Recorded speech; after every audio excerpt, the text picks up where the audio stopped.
Los altos dirigentes de Hamás se dan la gran vida. No viven en Gaza. Están a salvo con sus familias en otras partes del mundo.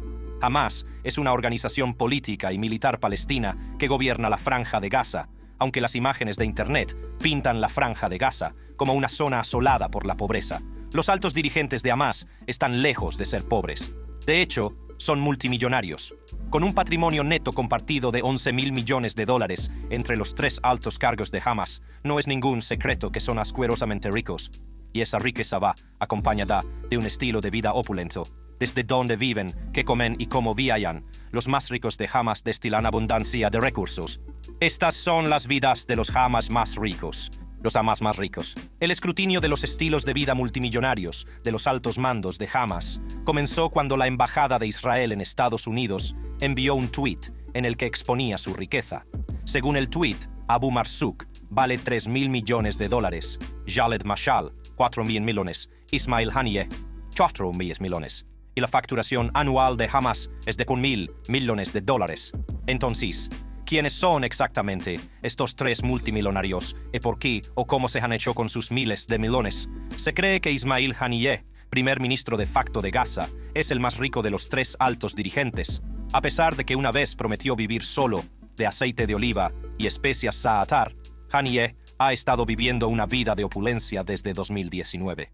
Se ha escondido en hoteles de lujo en Qatar y Turquía, donde se da el gusto de disfrutar de los mejores alojamientos y comodidades. Los frecuentes viajes de Haniyeh le llevan entre Teherán, Estambul, Moscú y El Cairo, donde se reúne con líderes de naciones amigas. Su jet privado le permite viajar por todo el mundo, mientras la población de Gaza sufre. En las redes sociales se puede ver a los hijos de Haniyeh, Maas y Abdel Salam, disfrutando de la buena vida en Estambul y Doha. Maas, conocido como el padre del sector inmobiliario en la Franja de Gaza, es un rico magnate inmobiliario por derecho propio. A pesar de su fe islámica, se le ve a menudo en compañía de mujeres atractivas y alcohol cuando está en Turquía. El fastuoso estilo de vida de los hijos de Haniyeh contrasta fuertemente con las luchas del Gazatí medio. Entonces, ¿quién es exactamente Ismail Haniyeh y cómo ha llegado a ser multimillonario? Un hombre que vivía solo de aceite de oliva y especias za'atar. En las polvorientas calles del campo de refugiados de Al-Shati, en la Franja de Gaza, nació el 29 de enero de 1962 un joven llamado Ismail Haniyeh. Nadie podía imaginar que ese humilde comienzo sentaría las bases de un viaje extraordinario que marcaría el curso de la política palestina. Al crecer en medio de la adversidad, Haniyeh experimentó de primera mano las luchas y penurias a las que se enfrentaba su pueblo. El campo de refugiados de Al-Shati, también conocido como Beach Camp, se creó tras la guerra árabe-israelí de 1948 y albergó a miles de palestinos desplazados de sus hogares. Fue en este contexto de desplazamiento y anhelo de justicia donde empezó a arraigar la pasión de Haniyeh por la causa de su pueblo. De joven, Haniyeh cursó estudios en la Universidad Islámica de Gaza. Fue durante su estancia en la universidad cuando se involucró profundamente con Hamás, una organización que llegaría a definir el trabajo de su vida. La implicación de Haniyeh con Hamás no fue meramente académica. Se sumergió en las actividades de la organización, asistiendo a reuniones, participando en mítines y entablando debates sobre la lucha palestina. Su dedicación y compromiso con la causa llamaron la atención de sus compañeros y mentores, que reconocieron su potencial como futuro líder. A medida que Haniyeh profundizaba en su implicación con Hamás, ascendía rápidamente en el escalafón de la organización. En 1997 fue nombrado jefe de una oficina de Hamás, lo que consolidó aún más su posición como figura clave dentro del movimiento. Este nombramiento marcó un punto de inflexión en la vida de Haniyeh, que pasó de ser un activista apasionado a un dirigente responsable de dirigir las operaciones de Hamás. El ascenso de Haniyeh dentro de Hamás no estuvo exento de dificultades. La organización se enfrentó a un escrutinio y una oposición constantes, tanto de las fuerzas israelíes como de entidades internacionales. Pero la inquebrantable determinación y el pensamiento estratégico de Haniyeh le permitieron sortear estos obstáculos con resiliencia. Su prominencia dentro de Hamás siguió creciendo y en un hecho histórico fue nombrado representante ante la autoridad palestina. Esta función elevó el estatus de Haniyeh en el panorama político, ya que se convirtió en el rostro de Hamás en las negociaciones y conversaciones con otras facciones palestinas. Pero fue en 2006 cuando la capacidad de liderazgo de Haniyeh y su popularidad entre la población se pusieron realmente a prueba. En unas elecciones históricas, fue elegido primer ministro del Estado de Palestina, convirtiéndose en el primer miembro de Hamás en ocupar tal cargo. Esta victoria conmocionó a la clase política, ya que la llegada de Haniyeh al poder desafiaba el statu quo y marcaba un cambio en la política palestina. Sin embargo, el mandato de Haniyeh como primer ministro no estuvo exento de polémica. Las tensiones entre Hamás y el partido rival Al-Fatah, dirigido por el presidente Mahmoud Abbas, se intensificaron, dando lugar a una lucha de poder que amenazó con desgarrar la autoridad palestina. En 2007, el presidente Abbas destituyó a Haniyeh, pero eso no le impidió ejercer la autoridad de primer ministro en la Franja de Gaza. Siguieron más controversias debido a su negativa a reconocer el derecho de Israel a existir, y su inquebrantable apoyo a la resistencia armada contra la ocupación israelí suscitó críticas desde muchos sectores. La comunidad internacional consideraba la postura de Hamás un obstáculo para las negociaciones de paz y un impedimento para el establecimiento de una solución de dos estados. Otra polémica notable en la que se vio envuelto Haniyeh y que cimentó aún más su imagen en la política internacional tuvo que ver con el Papa Benedicto XVI. En 2006, el Papa pronunció un discurso en el que citó un texto medieval crítico con el Islam. En el discurso, el Papa dijo: «Muéstrenme qué aportó Mahoma de nuevo, y allí encontrarán cosas solo malvadas e inhumanas, como su orden de propagar por la espada la fe que predicaba». Esto desató la indignación entre los musulmanes de todo el mundo, y Haniyeh se puso al frente de las protestas, condenó las declaraciones del Papa y pidió una respuesta unida de la comunidad musulmana. El Papa se vio obligado a disculparse por sus declaraciones. La firme postura de Haniyeh en este asunto consolidó aún más su imagen de firme defensor de los derechos de los musulmanes. Uno de los retos más importantes a los que se enfrentó Haniyeh durante su mandato fue el bloqueo israelí de la Franja de Gaza. En 2007, tras la llegada de Hamás al poder, Israel impuso un estricto bloqueo sobre el territorio, restringiendo gravemente el flujo de bienes, servicios y ayuda humanitaria. Este bloqueo tuvo un impacto devastador en la población de Gaza, provocando pobreza generalizada, desempleo y una crisis humanitaria. En 2017, el papel de Haniyeh dentro de Hamás dio un nuevo giro cuando fue elegido presidente del Buró Político de Hamás, en sustitución de Khaled Mash'al. Esto marcó un cambio significativo en el poder y la influencia dentro de la organización, consolidando aún más la posición de Haniyeh como figura central en la política palestina. Se cree que estos cargos que ha ocupado a lo largo de los años han sido clave para ayudarle a amasar toda su fortuna. En 2010, la revista egipcia Rose Al-Yusuf informó de que Haniyeh pagó $4 millones por una parcela de 2.500 metros cuadrados en Rimal, un barrio frente al mar de la ciudad de Gaza. Para evitar situaciones embarazosas, el terreno se registró a nombre del marido de la hija de Haniyeh. Desde entonces, ha habido informes de que Haniyeh ha comprado varias casas en la Franja de Gaza, registradas a nombre de sus hijos, ya que tiene 13 de ellos. Al menos, en lo que respecta a su hijo mayor, parece que la manzana no cae lejos del árbol, dada su detención en el lado egipcio del paso fronterizo de Rafah, con millones de dólares en efectivo en su poder, que pretendía llevar a Gaza. La trayectoria política de Ismail Haniyeh refleja la complejidad permanente de la política palestina. Sigue siendo un símbolo de resistencia y determinación frente a la adversidad. A medida que evoluciona el panorama político, el papel de Haniyeh es objeto de estrecha vigilancia y escrutinio, especialmente por la enorme riqueza que ha acumulado con medios que muchos consideran corruptos. El otro dirigente de Hamás que vive a lo grande es Khaled Mash'al. El antiguo jefe del buró político de Hamás es otro dirigente de Hamás que disfruta de una vida de lujo. Tras huir de Siria para escapar de la primavera árabe, Mash'al se instaló en Qatar, donde se ocupa de transacciones inmobiliarias y financieras para Hamás. Cuando abandonó Siria, se dice que se llevó $1.500 millones de la sede de Hamás en Damasco.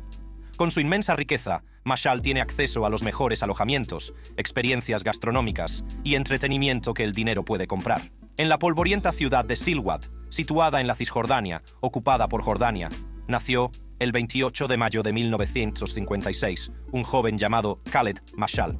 La familia de Mash'al, como muchas otras, fue desarraigada durante la tumultuosa Guerra de los 6 Días de 1967, cuando Israel ocupó Cisjordania. Huyendo de su hogar, buscaron refugio en Jordania, donde ya residía el tío de Mash'al, Abd al-Qadir. Fue aquí donde empezó realmente el viaje de Mashal. Mashal creció en Jordania y asistió a la escuela primaria Silwad hasta quinto curso. Su padre, Abd al-Qadir. Mashal era agricultor y se había trasladado a Kuwait en 1957 para trabajar en la agricultura y como imán. El padre de Mashal había llegado a participar en la revuelta árabe de 1936 a 1939 junto al líder de la guerrilla palestina, Abd al-Qadir al-Husayni. Tras establecerse en Jordania, Mashal y su familia se reunieron con su tío en Kuwait, donde completó sus estudios secundarios. A principios de la década de 1970, se matriculó en la prestigiosa escuela secundaria Abdullah al-Salim, donde destacó académicamente. Sin embargo, fue durante esta época cuando comenzó el despertar político de Mashal. En 1971, Mashal se afilió a los Hermanos Musulmanes, una destacada organización islámica, y participó activamente en la política estudiantil. Su pasión por la justicia y su deseo de cambiar la vida de los palestinos impulsaron su compromiso con la causa. El punto de inflexión en la vida de Mashal se produjo en 1983, cuando el movimiento islámico palestino convocó una conferencia a puerta cerrada en un estado árabe. Esta conferencia reunió a delegados de Cisjordania, la Franja de Gaza y refugiados palestinos de estados árabes, sentando las bases para la creación de Hamas. Mashal, con su inquebrantable dedicación y dotes de liderazgo, desempeñó un papel importante en el desarrollo del proyecto. Después de 1984, se dedicó a Hamas a tiempo completo, trabajando incansablemente para establecer la organización como una fuerza a tener en cuenta. La participación de Mashal en la creación de Hamas marcó un punto de inflexión en su vida, ya que se convirtió en miembro fundador de su Politburó. Con el paso de los años, el liderazgo de Mashal dentro de Hamas se fortaleció. Se convirtió en presidente del Politburó en 1996, tras el encarcelamiento de su predecesor, Moussa Mohamed Abu Marzouk, en 1995. Bajo la dirección de Mashal, Hamas siguió ganando impulso y apoyo entre los palestinos. Sin embargo, se acercaba uno de los periodos más duros de su etapa como dirigente de Hamas, uno que casi le costaría la vida. En los anales de la historia, hay momentos que definen el curso de la vida de una persona. Para Khaled Mashal, uno de esos momentos llegó el 25 de septiembre de 1997, cuando agentes del Mossad, que actuaban bajo las órdenes del primer ministro israelí, Benjamin Netanyahu, intentaron asesinarle en un impactante giro de los acontecimientos. Disfrazados de turistas, los agentes del Mossad entraron en Jordania con pasaportes canadienses falsos. 2 de ellos acechaban a la entrada de las oficinas de Hamas en la capital jordana, Amán. Cuando Mashal entró en su despacho, uno de los agentes se le acercó por detrás y le puso un dispositivo en la oreja izquierda. Sin que Mashal lo supiera, este dispositivo transmitía un veneno de acción rápida. Sin embargo, los guardaespaldas de Mashal, atentos y recelosos de la situación, entraron en acción. Persiguieron y capturaron a los agentes, impidiéndoles escapar. También detuvieron a otros agentes implicados en la operación, lo que destapó la audaz trama. En una entrevista en la que relataba el angustioso incidente, Mashal describió el ataque como un fuerte ruido y una descarga eléctrica en el oído. Al principio creyó que los agentes no habían conseguido hacerle daño. Pero a medida que avanzaba el día, desarrolló síntomas graves, como un fuerte dolor de cabeza y vómitos incontrolables. Su vida pendía de un hilo. La noticia del intento de asesinato corrió como la pólvora, conmocionando el panorama político. El rey Hussein de Jordania, temeroso de las repercusiones de la muerte de Mashal, exigió a Netanyahu que le entregara el antídoto contra el veneno. Amenazó con romper las relaciones diplomáticas e incluso llevar a juicio a los agentes del Mossad detenidos. La situación no tardó en agravarse y las relaciones entre Israel y Jordania se deterioraron rápidamente. El rey Hussein llegó incluso a amenazar con anular el histórico acuerdo de paz de 1994 entre ambos países si Mashal moría. La comunidad internacional observaba con la respiración contenida cómo las tensiones llegaban a un punto de ebullición. Fue en esta coyuntura crítica cuando intervino el presidente estadounidense Bill Clinton, reconociendo el potencial de un desenlace catastrófico. Obligó a Netanyahu a proporcionar el antídoto, instando a una resolución pacífica de la crisis. Netanyahu, bajo presión, accedió a la petición de Clinton. El jefe del Mossad, Danny Yatom, voló a Jordania con el antídoto, dispuesto a salvar la vida de Mashal. Los médicos del Centro Médico Rey Hussein, donde Mashal yacía en coma, observaron síntomas compatibles con una sobredosis de opiáceos, le administraron el antídoto y lucharon por estabilizar su estado, salvándole la vida. A pesar de ello, Mashal consolidó su posición entre los altos mandos de Hamás y acumuló grandes fortunas. Su cartera de inversiones incluye bancos en Egipto y proyectos inmobiliarios en los países del Golfo Arábigo, mientras él mismo vive lujosamente en Qatar. Durante la Guerra de Gaza de 2014, Israel acusó a Mashal de corrupción. En una entrevista, el primer ministro israelí Netanyahu dijo: "Este tipo, Khaled Mashal, se pasea por ahí, por suites de hoteles de 5 estrellas en los países del Golfo, se divierte como nunca, mientras pone deliberadamente a su pueblo como forraje para esta horrible guerra terrorista que están llevando a cabo contra nosotros". Mashal ha negado con vehemencia las acusaciones de corrupción. Moussa Abu Marzouk, considerado el segundo al mando dentro de Hamás, es otro alto cargo del grupo.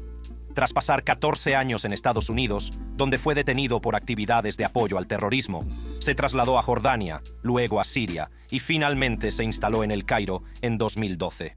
A pesar de su detención y deportación de Estados Unidos, Marzouk consiguió conservar su fortuna. Según Bild, su fortuna ronda los $2.000 millones, mientras que la embajada israelí en Estados Unidos sugiere que asciende a $3.000 millones.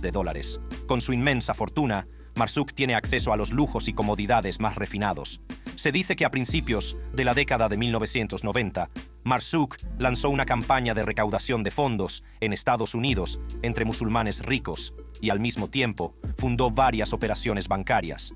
Al parecer, Marzouk se ha convertido en un conglomerado de 10 empresas financieras que conceden préstamos y realizan inversiones, aumentando así aún más su riqueza. Otro acaudalado funcionario de Hamás, Iman Taha, no se encuentra en los niveles más altos de la organización, pero también se alimenta del abrevadero. Según los informes, era un pobre chico rebelde del campo de refugiados de Al-Borg, pero hace poco se construyó una casa en el centro de Gaza, valorada en al menos $1 millón.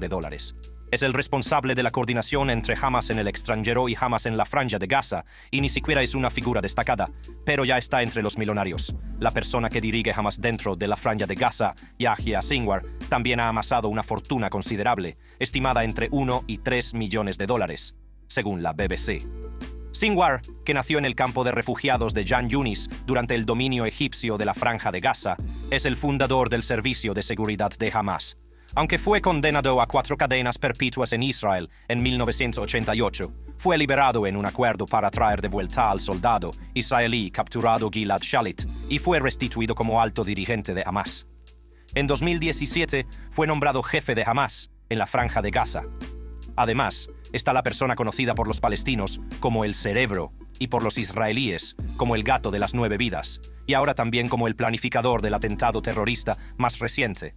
Durante años, Israel ha considerado a Mohammed Deif entre los dirigentes de Hamás más buscados, así como entre los más escurridizos. Hasta la fecha, se han publicado un total de 3 fotos de Deif. Una de Deif a los 20 años, otra en la que lleva una máscara y una tercera en la que solo se ve su sombra. Deif, que dirige las brigadas Is ad-Din al-Qassam, brazo militar del movimiento Hamás, recibió su apodo gracias a haber eludido 7 intentos de asesinato israelíes, el último en 2021. Según fuentes periodísticas, a 1 de junio de 2023, el patrimonio neto estimado de Deif era de aproximadamente $5 millones. Entonces, ¿cómo consiguen exactamente todo este dinero los funcionarios de Hamás? Es obvio que no son magnates de los negocios.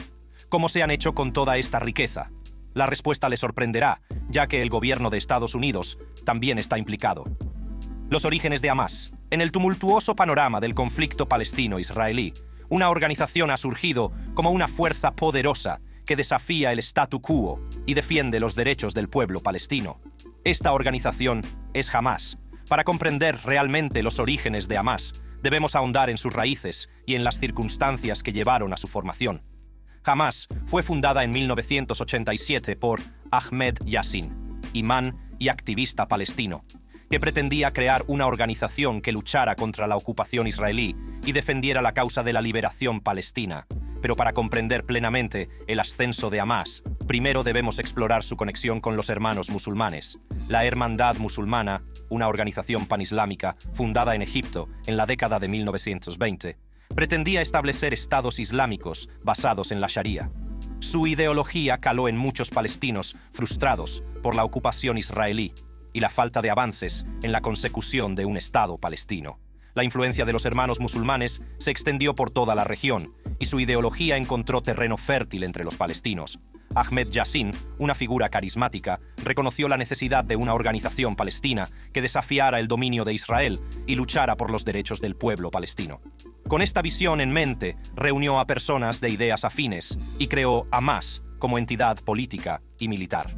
Hamas surgió de los hermanos musulmanes y adoptó su ideología y sus principios. La creencia fundamental de la organización era que la resistencia armada era la única forma de lograr la liberación palestina y el establecimiento de un Estado palestino islámico, que abarcara Israel, Cisjordania y la Franja de Gaza. Hamas rechazaba cualquier negociación o compromiso con Israel y consideraba la resistencia armada como el único camino viable hacia la libertad. A medida que Hamas ganaba impulso, se convirtió rápidamente en un actor destacado en el conflicto palestino-israelí. La postura anti-israelí del grupo resonó entre muchos palestinos que se sentían marginados y oprimidos bajo la ocupación israelí. Hamas se presentaba como paladín del nacionalismo palestino, apelando a las frustraciones y aspiraciones del pueblo. El ala de servicios sociales de Hamas, conocida como Dawah, desempeñó un papel crucial en la consolidación de su base de apoyo. La organización prestó una asistencia muy necesaria a los palestinos, ofreciéndoles asistencia sanitaria, educación y otros servicios esenciales. Este enfoque permitió a Hamas ganar popularidad y apoyo entre la población palestina, reforzando aún más su posición como actor importante en la región. Sin embargo, fue el ala militar de Hamas, las brigadas Is ad-Din al-Qassam, la que acaparó la mayor atención. Las brigadas emplearon tácticas de guerrilla y llevaron a cabo actos de violencia, incluidos atentados suicidas y ataques con cohetes contra Israel. Estas acciones, aunque chocantes y condenadas por muchos, eran vistas por Hamas como necesarias en la lucha contra la ocupación israelí. La creciente implicación de Hamas en el conflicto palestino-israelí no pasó desapercibida. La postura de confrontación de la organización hacia Israel y su rechazo a las negociaciones atrajeron la atención y la condena internacionales. Muchos países, entre ellos Estados Unidos y la Unión Europea, designaron a Hamas como organización terrorista, alegando su uso de la violencia contra la población civil. Sin embargo, también hay países que no consideran a Hamas una organización terrorista. Afganistán, Argelia, Irán, Rusia, Noruega, Turquía, China, Egipto, Siria y Brasil son algunas de las naciones que consideran la lucha armada de Hamas como una resistencia legítima contra la ocupación israelí. Estos países sostienen que Hamas lucha por los derechos del pueblo palestino y debe ser reconocida como entidad política legítima. A pesar de la controversia que rodea a sus tácticas, Hamas sigue ganando apoyos dentro de la sociedad palestina. Su inquebrantable postura anti-israelí y su compromiso con la resistencia armada resonaron entre muchos palestinos que consideraban que las negociaciones pacíficas no habían logrado un cambio significativo. La popularidad de Hamas creció y se convirtió en una fuerza significativa en la política palestina. Sin embargo, la pregunta del millón es de dónde obtiene Hamas su financiación. Desde una fuerte fuerza de resistencia armada hasta funcionarios multimillonarios. No cabe duda de que Hamas obtiene fondos de algún sitio, y el rastro documental le sorprenderá, ya que algunos de ellos conducen hasta la Casa Blanca. Hamas cuenta con una red de financiación mundial que canaliza el apoyo de organizaciones benéficas y países amigos. Sus métodos de financiación son tan diversos como audaces, lo que les permite mantener sus operaciones a pesar de las crecientes restricciones internacionales. Según expertos y funcionarios, Hamas emplea diversas tácticas para conseguir fondos. Una de sus principales fuentes son los impuestos recaudados sobre las empresas de su territorio. Estos impuestos aportan una parte significativa a su presupuesto, que se estima en más de $300 millones. Pero la financiación de Hamas va mucho más allá de las fuentes locales.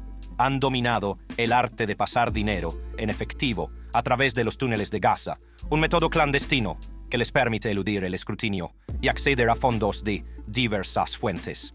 La mayor parte del dinero que llegó a los bolsillos de los habitantes de la Franja de Gaza se obtuvo a través de negocios en túneles, y de la creación de un floreciente mercado de contrabando, que se cree ha creado varios cientos de millonarios en la Franja de Gaza, rezaba un artículo de prensa.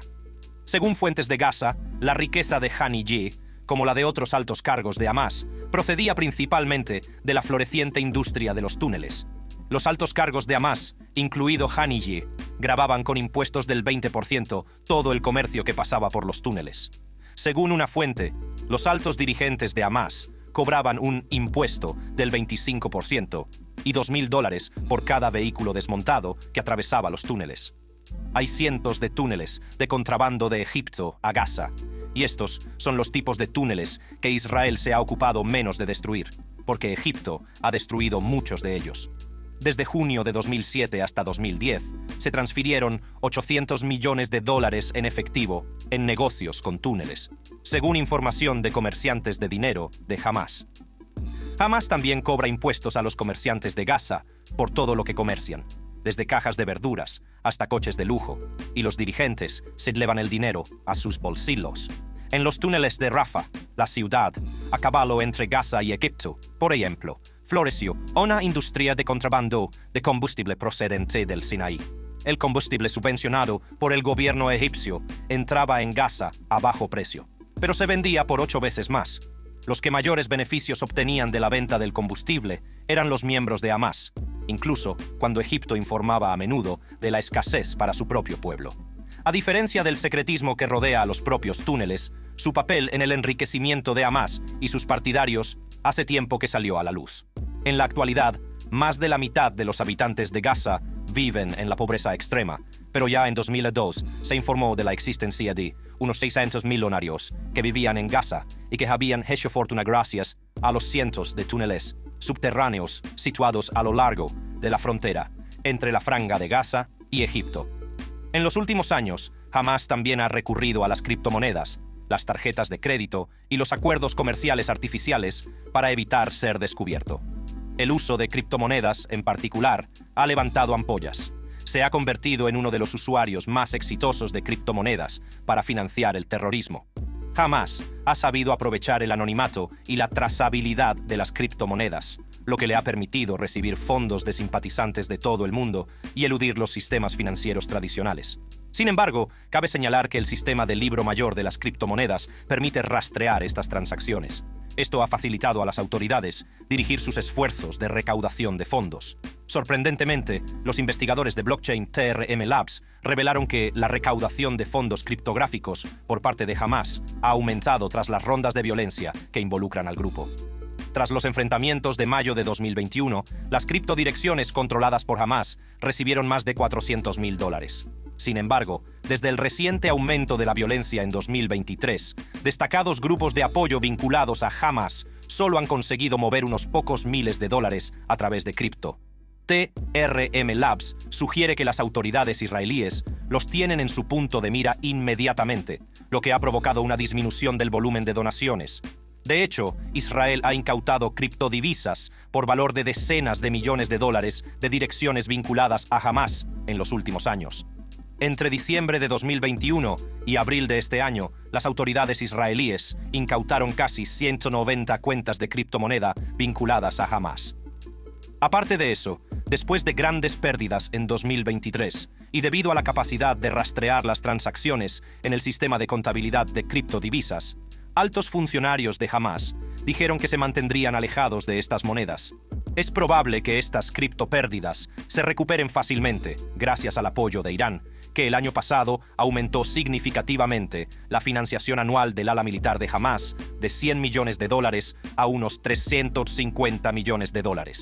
A pesar de estos reveses en el criptoespacio, Hamás sigue encontrando formas de financiar sus actividades.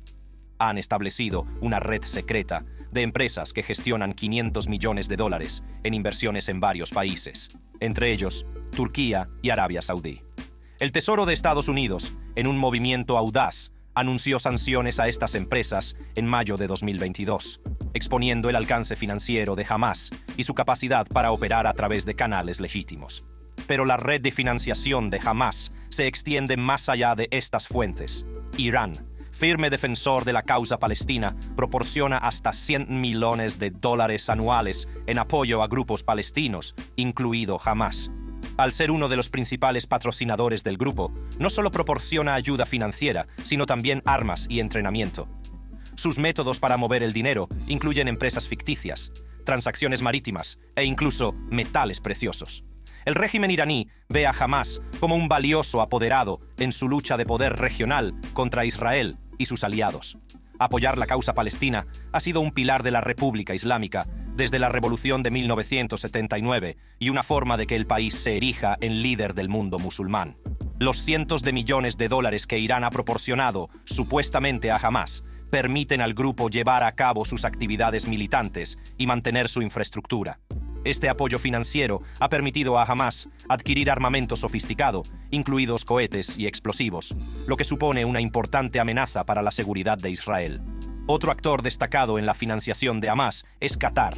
La pequeña nación del Golfo ha sido un generoso benefactor, proporcionando ayuda financiera e inversiones a los territorios palestinos desde 2014. Su financiación pasa a través de Israel, con funcionarios israelíes y de la ONU que llevan en mano el dinero en efectivo a través de la frontera con Gaza. Esta ayuda beneficia directamente a las familias palestinas más pobres y a los funcionarios públicos de Gaza, contribuyendo a mantener la estabilidad y a mejorar la calidad de vida de las familias palestinas. El efectivo se distribuye directamente a las familias necesitadas y a los funcionarios públicos de Gaza, y cada familia o individuo debe firmar junto a su nombre que ha recibido el efectivo. Una copia de esa hoja va a Israel, otra a la ONU y otra a Qatar. Pero, ¿quién puede decir que ese dinero no va a parar a los bolsillos de Hamás? En los últimos años, Qatar compró combustible a Israel para la única central eléctrica de Gaza. También envió combustible egipcio que Hamás puede revender, utilizando los beneficios para pagar salarios. La política exterior de Qatar es un delicado juego de equilibrios, al tiempo que alberga la mayor base militar estadounidense de la región y media con diversos grupos, ha conseguido facilitar el flujo de fondos hacia Gaza. Qatar alberga la base avanzada del Mando Central de Estados Unidos, en Oriente Medio, en la gigantesca base aérea de Al-Udeid, que a su vez es vital para las operaciones de las fuerzas aéreas en el Golfo. Qatar no es la única fuente de dinero de Hamás. También se sospecha que el grupo ha recibido casi $400 millones en los 2 últimos años de la ONU, que no reconoce a Hamás como organización terrorista. El Organismo de Obras Públicas y Socorro de las Naciones Unidas ha proporcionado a los palestinos $380 millones desde 2021. Gran parte de ese dinero proviene de la administración Biden, que ha proporcionado $1.000 millones a la Agencia de las Naciones Unidas para los Refugiados desde 2021. Los críticos sostienen que la presencia de la Agencia de las Naciones Unidas para los Refugiados en Gaza y su dependencia del personal local la hacen susceptible a la influencia de Hamás. Afirman que algunos de los empleados de la agencia pueden tener afiliaciones con el grupo, lo que suscita preocupación por el posible desvío de fondos y recursos. Sin embargo, es importante señalar que la agencia de la ONU ha negado sistemáticamente estas acusaciones y mantiene que opera de forma independiente e imparcial. La cuestión de la ayuda internacional y su posible uso indebido por parte de Hamás es compleja y delicada. Aunque la mayoría de las organizaciones de ayuda se esfuerzan por garantizar la transparencia y la rendición de cuentas, la presencia de grupos militantes en las zonas de conflicto plantea retos importantes. Mientras persiste el conflicto entre Hamás e Israel, la ayuda financiera recibida por Hamás sigue siendo una cuestión polémica, ya que los dirigentes del grupo continúan enriqueciéndose. Se trata de un complejo entramado de ayuda internacional, con implicaciones para la vida de los habitantes de Gaza y para el panorama geopolítico en general. Nuestra investigación sobre los secretos de financiación de Hamás ha arrojado luz sobre la audacia y los recursos de este grupo militante, los métodos que emplean para conseguir fondos, desde los impuestos locales hasta la ayuda internacional, les han permitido mantener sus operaciones a pesar de las crecientes restricciones. Si le ha gustado este vídeo, haga clic en los recuadros que aparecen en su pantalla para ver contenidos similares.